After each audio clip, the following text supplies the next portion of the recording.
ऐसे तो आप सबको पता है कि दार्जिलिंग में बहुत ज़बरदस्त खेती होती है। असम के बाद ये दूसरा राज्य है जहाँ खेती सबसे बड़ी होती है। पर इस बात से हैरानी हो चुकी है क्योंकि अब यहाँ पर चाय की खेती कम होने लगी है।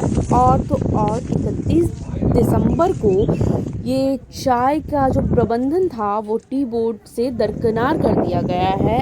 अब 30 नवंबर से चाय की जो खेती है वो ठप हो गई है। कई बागानों में अ, बारिश की मार को हवाला देते हुए 10 से 15 दिसंबर तक ये चालू रखने की मांग कर रहे थे, पर ऐसा ना हो पाया। बागान प्रबंधन का लोगों का कहना है कि अ, इस बार अत्यधिक बारिश की वजह से ऐसे चाय बागान जिनका जो गत है वो 30% से 60% कम हो गया है। यानी लगभग देश का जो 25% हिस्सा है चाय का वो कम हो गया है। और इससे चाय उत्पादन की काफ़ी क्षति हुई है, जबकि लागत ज़्यादा लगी है। उनका कहना है कि यदि बागान को कुछ दिन तक चालू रखा जाता है तो उत्पादन की दर में कुछ वृद्धि हो सकती है।